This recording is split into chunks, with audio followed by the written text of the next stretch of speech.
I was folding towels when it happened, just towels, warm from the dryer, still holding the scent of lavender and the weight of every chore I'd done 1,000 times before. My hands moved on instinct, smoothing out corners, stacking edges just the way I liked. Outside, the late afternoon sun spilled through the kitchen window in golden slants, and the world felt quiet, peaceful, familiar. And then my phone buzzed on the counter. David. My son's name lit up the screen, and like every mother who's ever raised a child on her own, my heart fluttered, not out of fear, not even excitement, but out of that old muscle memory, the one that formed when he was just a baby, a mother's reflex. I wiped my hands on my apron and picked it up, smiling already. Hi, honey. But there was no answer, just the muffled sounds of footsteps on wood, maybe a chair creaking. I was about to repeat myself when I heard his voice. Not to me. I realized then he hadn't meant to call me. His phone must have dialed me by mistake. And before I could hang up, before I could even breathe, I heard him say something I will never forget. She's just a lot, okay?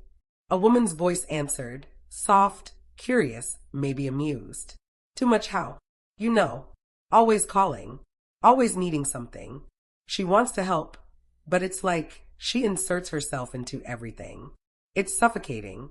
I didn't drop the phone. I didn't gasp or sob. Instead, I stood there, frozen, the phone against my ear and the basket of towels sagging at my hip. The silence on my end was deafening. The woman gave a small laugh. I could hear the clink of dishes, maybe a wine glass being set down. She means well, David said, like that was supposed to make it better. She just doesn't know when to stop. I feel guilty, you know, but I need space. She doesn't get that I'm not 10 years old anymore. My knees gave out, just a little, and I sank into the kitchen chair. The room around me blurred, the sunlight too bright now, the scent of clean laundry suddenly cloying. She doesn't have anyone else, David added, his voice lowering. Ever since Dad left, it's just been me. I know she's lonely, but I can't carry that forever. And that was the moment I realized something. He hadn't hung up. He had no idea I was listening. I pressed the red button, ended the call, and then just sat there. The house was so quiet. Too quiet. Not the good kind. The comforting kind where you can hear the hum of the fridge or the tick of the clock. No, this silence had weight. It settled into my chest like a stone and refused to move. I didn't make dinner that night. The towel basket sat where I'd left it, and I curled up on the couch with a blanket that couldn't warm me. I replayed that call over and over in my head, each word a thread unraveling everything I thought I understood about my relationship with my only child. Too much. Suffocating. Doesn't know when to stop. I thought about all the nights I'd stayed up rocking him through fevers, holding his hand during nightmares, scraping together change to buy him a new pair of cleats because the ones he loved were too tight. I remember the day his father walked out and how I locked myself in the bathroom and cried into a hand towel so David wouldn't hear. I remembered working doubles at the diner, sewing clothes at night just to keep the lights on. I thought about all the birthdays, the late night phone calls when his college girlfriend broke his heart, the job interviews I helped him prep for, the casseroles I drove across town to drop off when he was too busy to cook. Was all of that too much? The next morning, I didn't text him. I didn't send my usual Friday morning banana bread photo with baked your favorite. I didn't remind him of the doctor's appointment I knew he'd forget. Instead, I pulled on my shoes, grabbed my purse, and went for a walk. I walked past the elementary school where he once ran on stubby little legs with a backpack twice his size. Past the baseball field where I sat in the stands every Saturday, cheering until I was hoarse. I paused at the corner near the old cafe where we used to go after dentist appointments, ordering hot chocolate with too much whipped cream and splitting a muffin. I stood there, watching cars pass, and I realized something I hadn't let myself feel in years. Lonely, but not the kind of lonely you feel when you're alone. The kind of lonely you feel when the one person you gave your life to stop seeing you. That night, I opened the box in the closet. I hadn't touched it in years.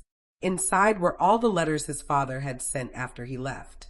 They were full of apologies, promises, regrets. I had kept them for David, thinking he might want to read them one day when he was ready.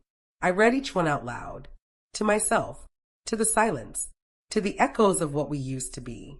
And then I lit a match. One by one, I dropped them into the fireplace and watched them burn. Every hollow word, every excuse, every empty vow. The flames curled the edges, turned them black, and then gone. And as the last one turned to ash, I said aloud, if I'm going to be too much, I'll be too much for myself. Because if I was no longer welcome in his life, I needed to find a life where I was. A life where I wasn't an afterthought. It's strange how grief can sharpen things. The next morning, I noticed every chip in the paint, every creak in the floor, every smudge on the window that I'd wiped away a dozen times before. The house didn't feel like mine anymore. It felt like a waiting room. Like I was sitting there with a ticket in my hand, hoping someone would call my number. But I wasn't waiting anymore.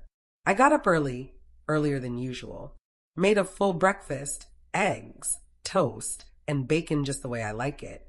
No more half slices or low-sodium substitutes, because it's better for you, Mom.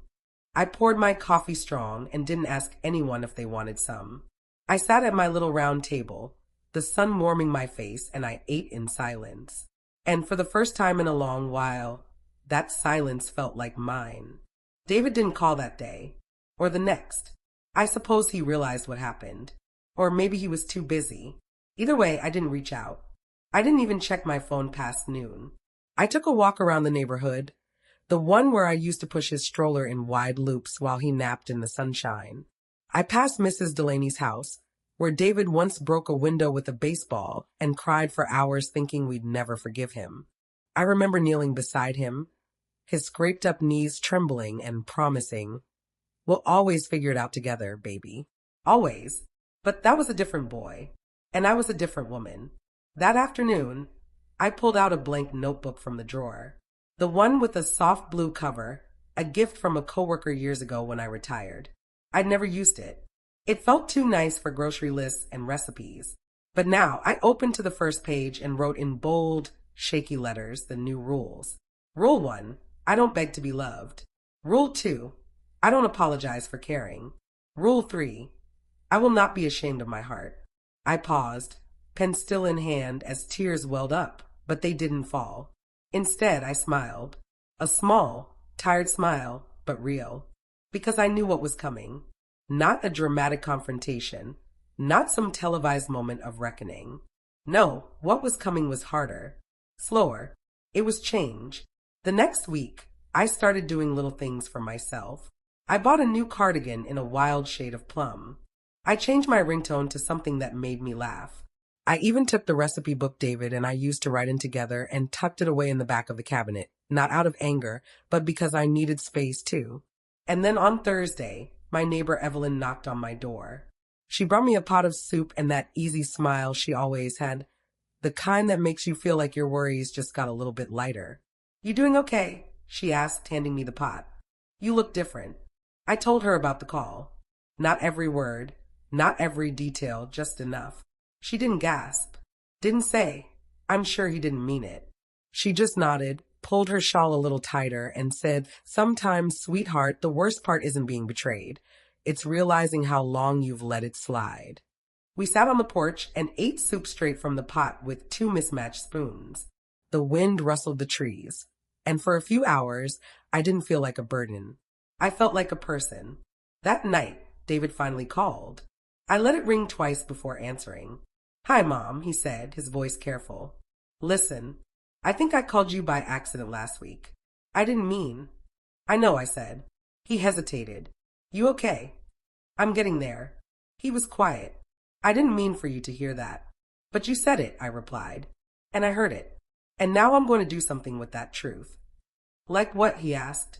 I looked out the window at the fading evening light. Like figure out who I am when I'm not wrapped up in being your everything. He didn't say anything for a while. Okay, he said at last, voice low. I guess I'll talk to you soon. Maybe, I said. And I meant it. The hardest part wasn't the silence. It was the echoes. Little things set them off. A commercial with a mother and son laughing over pancakes. A voicemail from 3 months ago where David had called just to tell me about a podcast. Even the blue and white ceramic mug he made in 2nd grade. It sat on the kitchen shelf like a ghost of someone I used to know. It had been 2 weeks since the call. He hadn't called again. I hadn't either. I started opening closets, drawers, all those little corners you tuck memories into when you're not quite ready to throw them away. I found birthday cards from when he was a boy, construction paper, and crooked handwriting. I love you, Mom, with 7 exclamation points and a smiley face in crayon. I found a photo of us at the county fair. He's got a balloon sword and a chocolate-covered face, and I'm behind him, arms outstretched, ready to catch him if he tripped. And then I found the scrapbook. It was wrapped in tissue paper in the bottom drawer of my bedroom dresser. I had forgotten it was even there. The cover was faded blue velvet, soft and worn at the corners. Inside were ticket stubs from every school play, every band recital, every trip to the museum. There were snapshots of science projects, Halloween costumes, our first Christmas without his father. I ran my fingers over the pages slowly, and then I stopped. There was one photo, tucked into a sleeve by itself. David at his college graduation. He's in his cap and gown, standing with a group of friends. Know me. I remembered that day. He had told me the tickets were limited and asked me not to come. Let's just do dinner afterward, Mom. It'll be less stressful. I smiled when he said it. I even told myself it was sweet of him to think of me. I hadn't let myself feel how deeply that cut until now. I closed the book gently. That afternoon, I took it with me when I went to volunteer at the library. It was a small place, just a converted house on the edge of town with squeaky floors and crooked shelves. I'd only just started coming in twice a week, helping sort donations and restock the large print books. But I liked it. It was quiet, but not the kind that hurt. While organizing a stack of donated magazines, I met Ruth. She was in her 70s, sharp as a tack, and unfiltered in a way that only women of a certain age can get away with. She wore oversized glasses, loud scarves, and had a laugh like a kettle on the boil. She asked what I was doing there. I told her I was trying to find a new rhythm. She looked me up and down and said, "You look like someone who just realized she's been playing background music in her own life." That hit me square in the chest. I didn't say much, but she saw through me. We sat at the table near the front window, and I let her flip through the scrapbook. She didn't pity me. She didn't pat my hand and tell me everything would be all right. She just said, "You gave him a beautiful life. But baby, that doesn't mean you don't get one too." That night, I didn't sleep much, but I didn't cry either. I stayed up making a list, not of groceries or chores, a real list of things I wanted to do. For me, it started small. Go to the art museum alone. Buy a new lipstick in a color I've never worn. Say no without guilt. Say yes without explanation. Forgive myself. And at the bottom, without even thinking, I wrote, "Become someone who doesn't wait by the phone." The next Sunday, I went to church for the first time in months. Not because I felt particularly spiritual that morning, but because I needed somewhere to sit without being expected to talk. Somewhere I could be anonymous and still surrounded by people. I wore a dress I hadn't touched in years, navy blue with tiny pearl buttons. I curled my hair, put on lipstick, the deep plum shade from my list. It felt like armor. Not heavy, not defensive, just enough to hold me together. After the service, I stood in the courtyard sipping lukewarm coffee from a styrofoam cup when a woman I barely knew approached. Her name was Lorraine. We'd exchanged pleasantries before, but nothing more. That morning, though, she looked at me like she saw something new. "You look beautiful today," she said, and I almost cried. Not because of the compliment, but because I believed it. We talked about nothing and everything.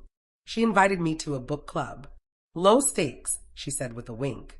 "We pick books, we barely read them, and we drink tea out of wine glasses because it feels fancy." I accepted before I could talk myself out of it. That night, I set the table for one, really set it. Placemats, cloth napkin, candle. I made a chicken breast with rosemary and lemon, roasted vegetables, and poured myself a glass of wine. I didn't scroll on my phone. I didn't watch TV. I just ate, slowly, like I mattered. It's a strange thing to realize you've spent decades serving everyone but yourself, and stranger still to learn how to stop. 2 days later, David texted, "Thinking of coming by this weekend." "Okay, No apology. No explanation. Just the expectation that I'd say yes. I stared at the message for a long time. I didn't reply right away. I didn't even get angry. I just felt tired. The kind of tired that comes from years of swallowing your own needs until you forget what they taste like. I called Ruth. He wants to visit, I told her. So let him, she said. But don't serve him. Let him see the new rules. I smiled. That Friday, I cleaned the house not for him, but because I liked it that way. I put fresh flowers on the table. I baked a peach cobbler and set 2 plates, 2 forks, 2 cloth napkins. I didn't plan a speech. I didn't rehearse anything. David arrived just after 6. He looked the same, tired around the eyes, phone in his hand, always in motion. He hugged me stiffly. You look good, he said. I feel good, I replied. We sat, talked, mostly about surface things, his job, the new apartment, the promotion he was working toward. I nodded, smiled when appropriate, but I didn't fill the silences like I used to. I let them hang, let him fidget in the space he used to expect me to smooth over. When dessert came, I poured tea, not coffee, because I didn't ask if he wanted coffee. He poked at his plate. Mom, listen. About that call. I held up my hand. Not sharply. Just enough. You said what you felt, David, and I needed to hear it. He blinked. I didn't mean. I know what you meant, I said softly. And I've decided to live accordingly. What does that mean? It means I'm done trying to prove I'm worthy of space in your life. I'll always love you. But I'm no longer auditioning for the role of your mother. He was quiet for a long time. And then he said, I guess I never thought of it like that. That's okay, I said, standing to collect the plates. You are now. That night, after David left, the house felt lighter. Not quieter, lighter. Like it had finally exhaled after holding its breath for too many years. He didn't stay long. Barely an hour. No long embrace goodbye. No promises to call more often. But I didn't feel rejected. I felt free. He wasn't angry. Just confused. Like he was meeting a version of me he hadn't realized existed. And in many ways, he was. The next morning, I pulled out a fresh sheet of stationery.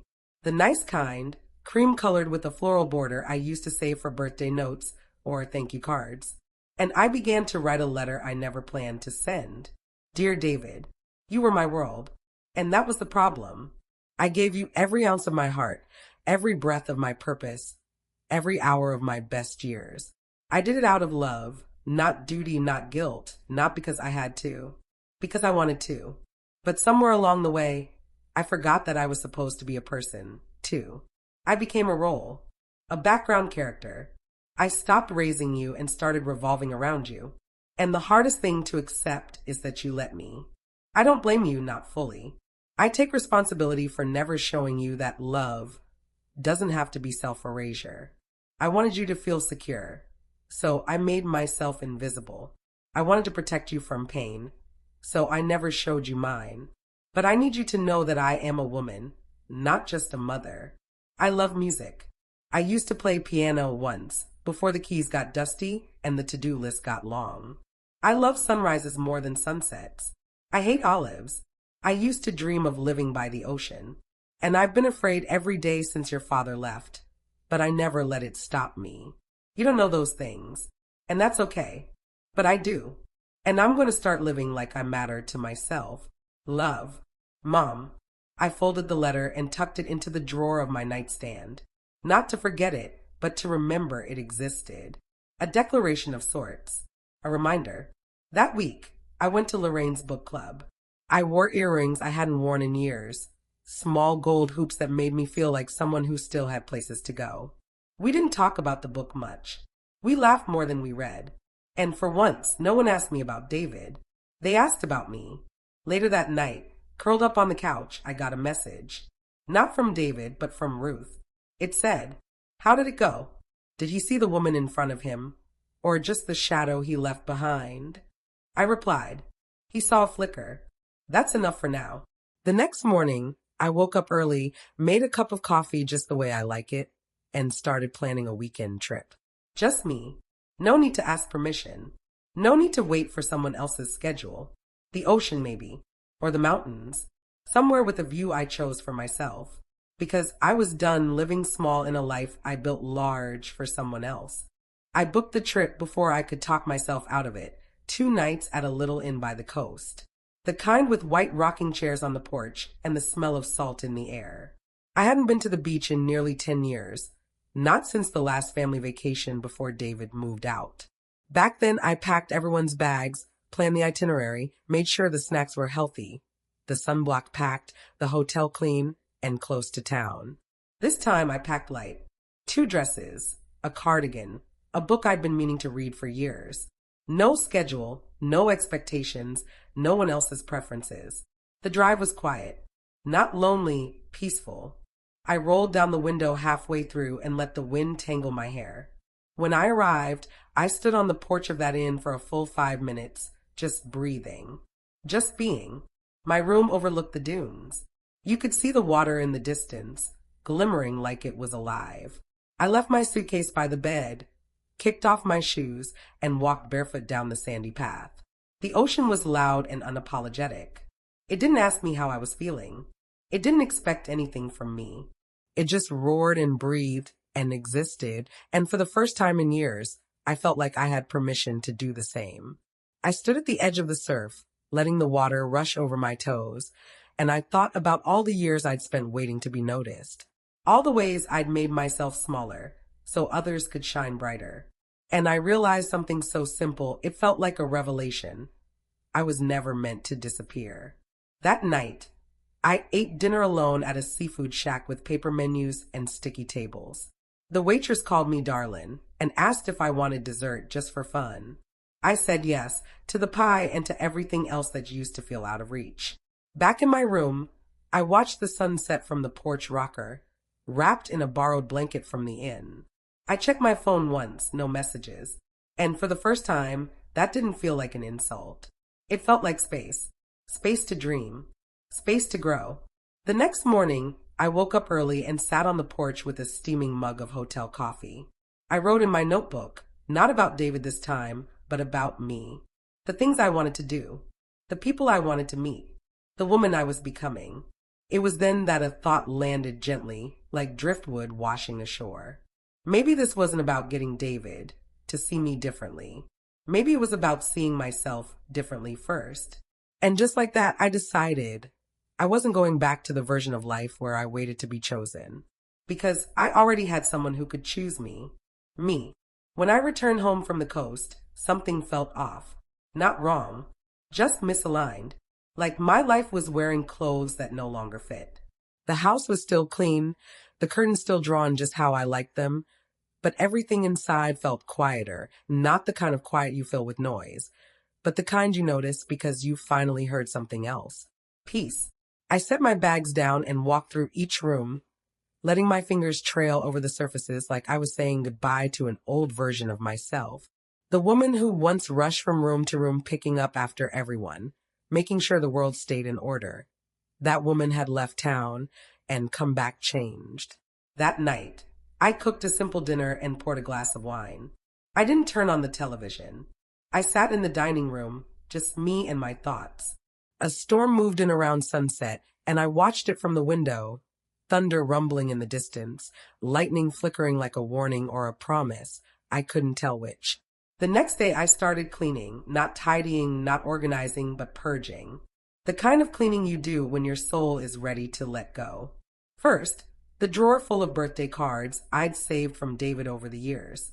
I read each one, thanked it silently for the love it once held, and placed them in a box labeled done. Next, the hallway closet.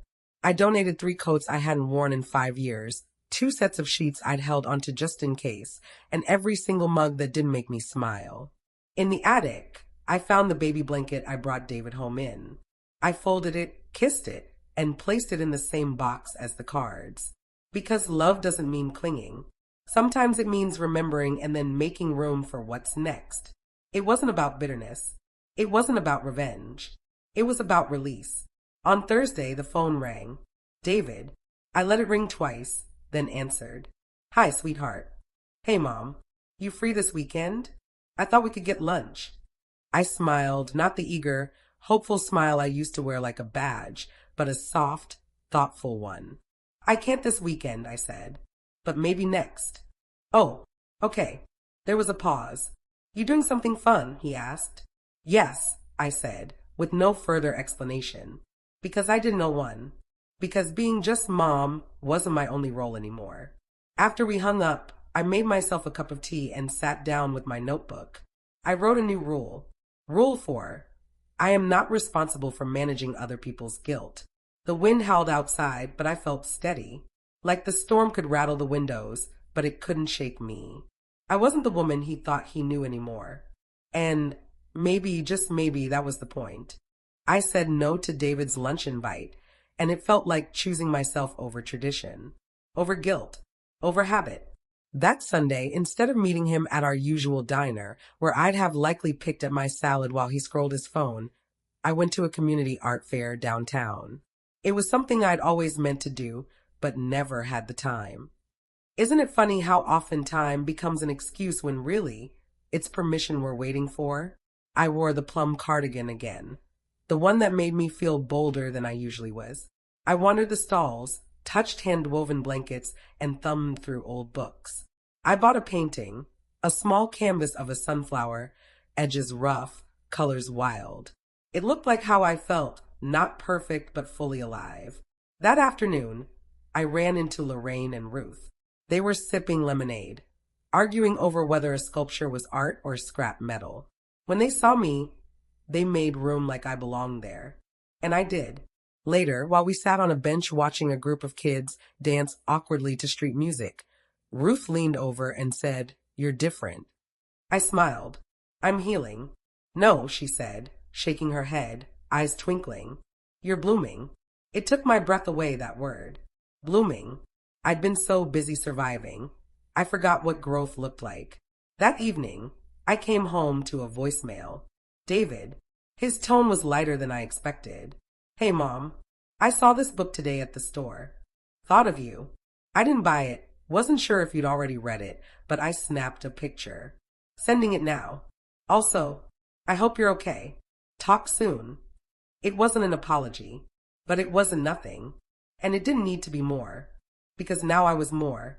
I wasn't waiting for him to realize what I was worth. I was living it. I framed the sunflower painting and hung it above the mantel, right where an old family portrait used to be. Not to erase the past, but to make room for a future that centered me. As I stood there looking at it, the sun slipped low behind the trees outside. The sky burned soft orange, then pink, then purple. I whispered to the quiet room, "Look at me now." And for the first time in years, the woman who answered wasn't a stranger. She was home. Monday morning started like any other, except it didn't. Because I did something I hadn't done in years. I looked in the mirror. Not a passing glance. Not a quick check for stray mascara. I really looked.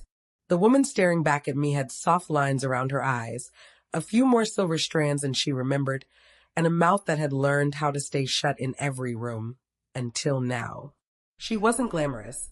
She wasn't anyone's ideal. But she looked solid, present, awake. And for the first time, I didn't flinch. Later that day, I pulled out the dress from the very back of my closet, the red one. I bought it once for a wedding I never attended.